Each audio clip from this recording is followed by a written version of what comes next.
مرد اگر عورت کی زندگی سے نکال دیا جائے تو عورت خوش تو رہتی ہے مگر مکمل نہیں رہتی۔ وہ فیصلہ ساز تو بنتی ہے مگر سننے والا کوئی نہیں ہوتا۔ وہ بلند ہو جاتی ہے مگر گہرائی کھو دیتی ہے۔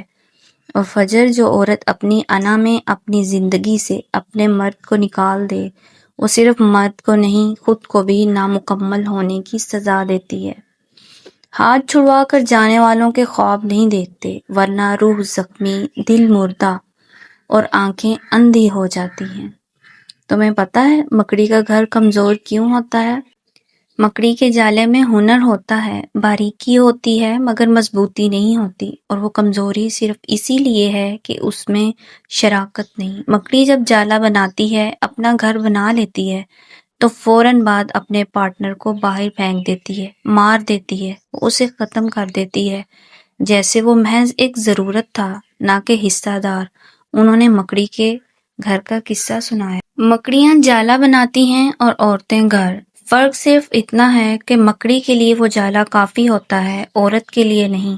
عورت کو اس چھت کو سانس دینا سکھانا ہوتا ہے اور اسے صرف اپنی ذات سے نہیں، رشتوں سے مکمل بنانا ہوتا ہے۔ مرد عورت کا تاج ہوتا ہے، اور جب عورت اپنی بڑائی میں اس تاج کو اتار پھینکتی ہے تو وہ ملکہ نہیں رہتی، وہ ایک عام عورت بن جاتی ہے۔ گھر وہ قلعہ ہے جس کی دیواریں اعتماد، محبت اور شعور سے بنی ہوں تو باہر کا کوئی طوفان، کوئی سازش، کوئی حسد، کچھ بھی اسے ہلا نہیں سکتا۔ عورت اگر اپنی ذات میں مضبوط اور اپنے رشتوں میں سچائی رکھے، وہ گھر کی بنیاد بن جاتی ہے، اور جب بنیاد پکی ہو تو اس پر چاہے محل بنے یا جھونپڑی، وہ گرتا نہیں۔ عورت کو گھر بناتے وقت چند باتیں ہمیشہ یاد رکھنی چاہیے۔ رشتے انا سے نہیں، فہم سے بنتے ہیں۔ محبت عزت کے بغیر خاموش ہو جاتی ہے۔ برداشت کمزوری نہیں بلکہ عورت کی وہ حکمت ہے جو ایک نسل کو سنوار سکتی ہے۔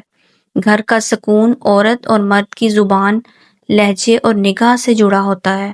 مرد کو عزت دینی چاہیے لیکن اندھا تقدس نہیں، محبت دینی چاہیے لیکن خود ہی کو بیچ کر نہیں۔